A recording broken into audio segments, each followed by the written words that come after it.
June 10 புனித மத்தேயு எழுதிய நற்செய்தியிலிருந்து வாசகம். அதிகாரம் 5 வசனங்கள் 13 முதல் 16 வரை.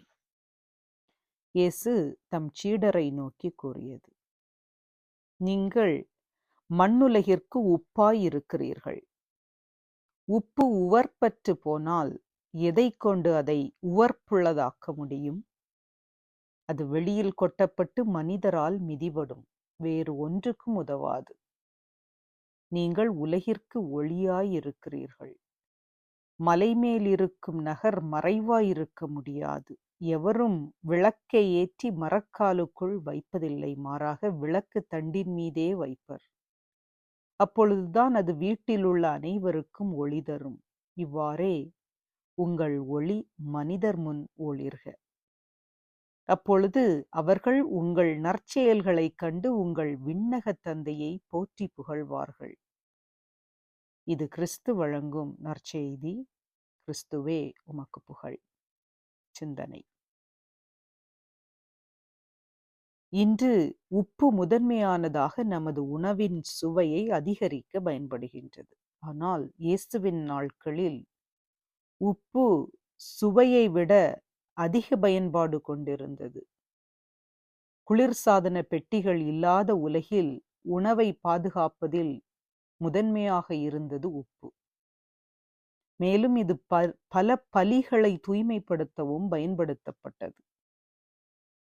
உணவை பாதுகாப்பதில் உப்பு எவ்வாறு முக்கிய பங்கு வகிக்கின்றதோ அதே போல ஒழுக்கம், நீதி மற்றும் சமூக மனசாட்சியை பாதுகாப்பதில் கிறிஸ்துவை பின்பற்றுகிறவர்களின் பொறுப்பு வகிக்க வேண்டும் என்று இயேசு கூற வருகின்றார்.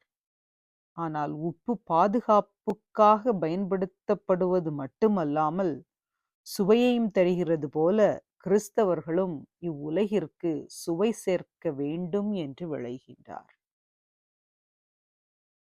வரலாற்று ரீதியாக இதைத்தான் கத்தோலிக்க திருச்சபை இயேசுவை பின்பற்றுகிறவர்களும் செய்து வருகிறார்கள்.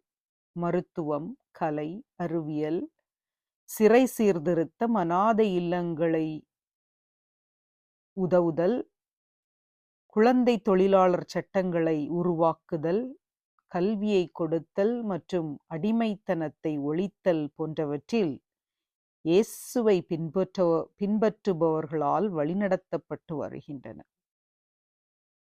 திருச்சபை குறிப்பிடத்தக்க வழிகளில் உலகிற்கு சுவை சேர்த்துள்ளது. ஆனால் நீங்கள் பூமியின் உப்பு என்று இயேசு கூறும்போது அவர் ஒரு பிரச்சனையையும் அங்கே குறிப்பிடுகின்றார். அதாவது சில நேரங்களில் உப்பு அதன் சுவையை இழக்கின்றது. அது நீர்த்த நிலைக்கு, அதாவது அதனுடைய சுவையை அது இழந்து விட்டால் அது குப்பைக்கு சென்றுவிடும். அதைத்தான் இயேசு இங்கே குறிப்பிடுகின்றார். உப்பை வேறு எதனுடனும் கலந்தால் அதனை அதன் நோக்கத்திற்காக பயன்படுத்த முடியாது. அதே போன்றுதான் கிறிஸ்தவர்களுக்கும் இது பொருந்தும். இவ்வுலக போக்கான நிகழ்வுகளில் நாம் கலக்கும்போது சமூகத்தில் சில நேரங்களில் நம் செல்வாக்கை, நம் சுவையை விட்டு விடுகின்றோம். எனவே உப்பாக இருக்க நாம் ஒவ்வொருவரும் அழைக்கப்படுகின்றோம். இந்த உலகின் மதிப்புமிக்க விழுமியங்களை பாதுகாத்து மற்றவர்களுடைய வாழ்வில் சுவை சேர்க்க உப்பாக இருப்போம். அதற்காகவே இன்றைய வாசகம் நம் ஒவ்வொருவரையும் வலியுறுத்துகின்றது. இறைவா, உம்மை போற்றி புகழ்ந்து ஆராதிக்கின்றோம் அப்பா. எங்கள் ஒவ்வொருவரையும் ஒளியால் ஒளிர்ந்திட அருள் தாரும். மண்ணுலகிற்கு உப்பாக ஒளியாக திகழுங்கள் என்று மொழிந்தீரே தகப்பனே. உங்கள் ஒளி மனிதர் முன் ஒளிரும்படி நீரே எங்கள் ஒவ்வொருவருக்கும் அருள் புரிவீராக. உமக்கே புகழ், உமக்கே மாட்சி, உமக்கே நன்றி. ஆமென்.